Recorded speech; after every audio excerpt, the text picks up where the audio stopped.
Hello students, today we are going to discuss the typical rib. Now 3 to 9 ribs, they are typical one.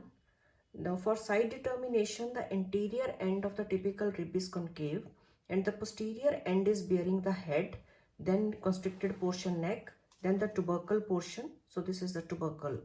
This portion should face posteriorly and this portion of the rib should face anteriorly. Now the outer surface of the rib is convex, inner surface is the concave. Now if we see the inner surface, there is a groove which is known as the costal groove, which should lie near the inferior border. So this is the anatomical position of the rib. Now coming to the description portion, this anterior end of the typical rib is going to articulate with the costal cartilage. That is, it is going to articulate with the costal cartilage, and this posterior end which is bearing the head. Now the head has two facets. You can see superior articular facet and inferior articular facet. This inferior articular facet is going to articulate with the corresponding vertebra, and this superior one is going to articulate with one vertebra higher. Now these two facets are separated by a crest. Coming to the neck portion, now neck has a superior border which is sharp. It has inferior border which is just rounded one. The inner surface of the neck is smooth and outer surface of the neck is rough. You can see this is the rough portion. Coming to the tubercle part, now this tubercle portion has medial articular part which is bearing a facet. This facet is going to articulate with the facet present on the transverse process of the corresponding vertebra.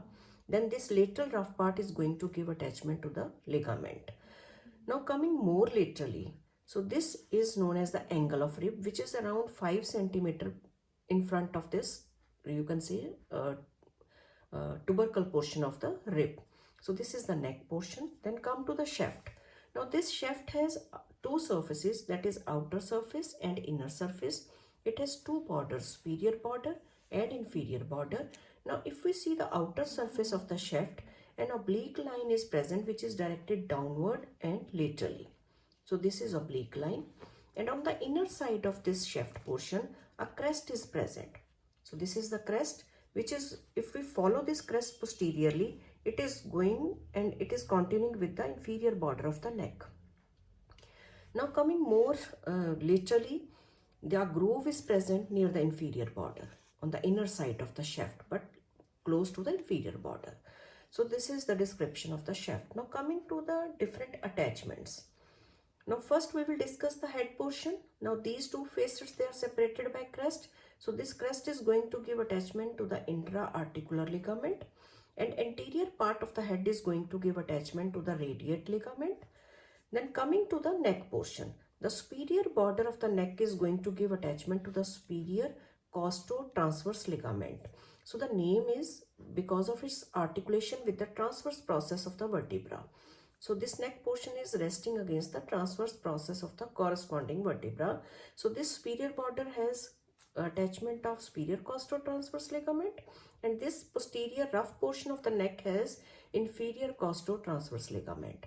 Now coming to this articular tubercle, the articulate portion of the tubercle. So this facet is going to articulate with the facet present on the transverse process of the corresponding vertebra, and this rough area is going to give attachment to the lateral costo-transverse. So three parts of the costo-transverse are there.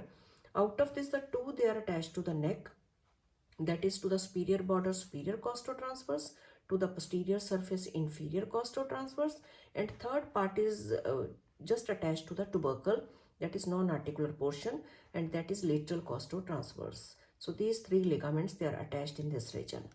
Now coming to the oblique line, which is we have seen on the outer surface of the shaft, it is going to give attachment to the sacrospinalis muscle.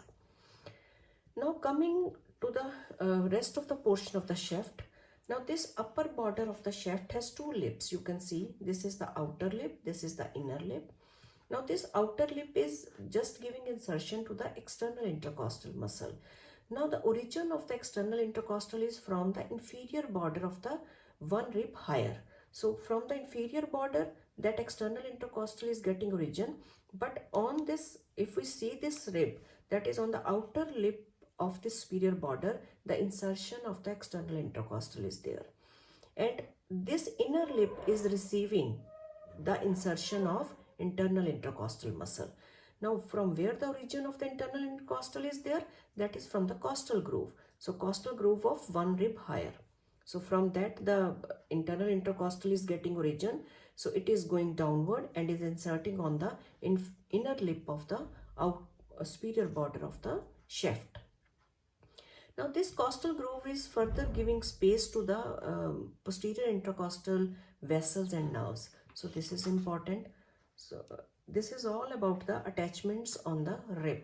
Now coming to the ossification part.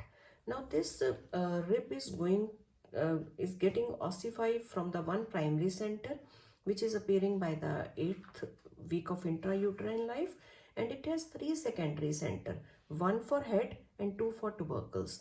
They just appear by the age of 16 years and fuses with each other or with the shaft by the age of 25 years. So this is all about the typical rib. Thank you very much.